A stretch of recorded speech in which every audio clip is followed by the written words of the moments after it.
ফজরের পরে স্বপ্ন দেখলে সেই স্বপ্ন কি সত্য হয় বা বাস্তব স্বপ্ন কি মানুষ সাধারণত স্বপ্নের ফজরের পরে দেখে থাকে? এই বিষয়টি নিয়ে আমাদের কাছে বারংবার প্রশ্ন আসছে। বিশেষ করে রমাদান কারিমে দেখা যায় মানুষ যেহেতু ফজরের পরে বেশি ঘুমায়, সেজন্য তারা ফজরের পরে প্রচুর পরিমাণ স্বপ্ন দেখছেন।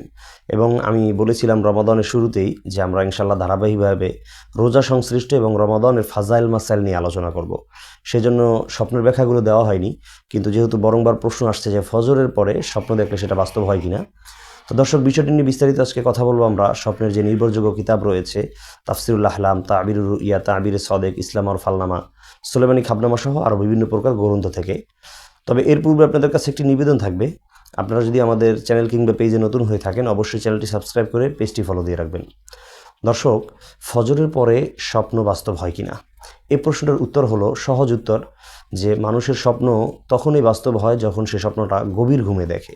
এখন এই গভীর ঘুমটা কখনো মানুষের দিনের বেলায় হতে পারে, কখনো রাত্রে হতে পারে।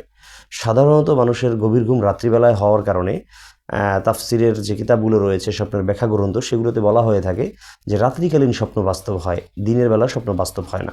পক্ষান্তরে যেহেতু রমাদান কারিমে ফজরের পরেও মানুষ ঘুমালে সেই ঘুমটা অত্যন্ত গভীর হয় এবং তার ডিপ ঘুম হয়, সেজন্য বলা যেতে পারে যে এটাও গভীর ঘুমে হওয়ার কারণে, আর মূল সূত্র গভীর ঘুম হওয়া, অতএব ফজরের পরে স্বপ্ন দেখলে সেই স্বপ্ন বাস্তব হওয়ার সম্ভাবনা অধিক পরিমাণে থাকে। তবে সেটা শুধু রমাদান মাসে, রমজান ছাড়া অন্য কখনো কিন্তু এরকমটা হওয়ার সম্ভাবনা নেই। হ্যাঁ, যদি কারো ক্ষেত্রে এমন হয় যে সে সারা রাত নির্ঘুম থাকে, ডিউটি করে, অফিসিয়ালি কাজ করে, অথবা কম্পিউটারের ডেস্কটপে সে কাজ করে, এরপর ফজর পরে সে ঘুমায়, সেই মানুষের ঘুমও কিন্তু ডিপ হতে পারে ফজরের পরে। তখন স্বপ্ন দেখলে কিন্তু সেই স্বপ্ন বাস্তব হওয়ার সম্ভাবনা অধিক পরিমাণে থাকে। দর্শক, স্বপ্ন বিষয়ে হোক অথবা জীবন সংশ্লিষ্ট কোনো মাসআলা বিষয়ে হোক, যদি আপনারা কোনো বিষয় জানতে চান অবশ্যই সরাসরি আমার সাথে কথা বলতে পারবেন। ডিসক্রিপশন বক্সে একটি পেজের লিঙ্ক দেওয়া থাকবে, সেখানে মেসেজ দিবেন।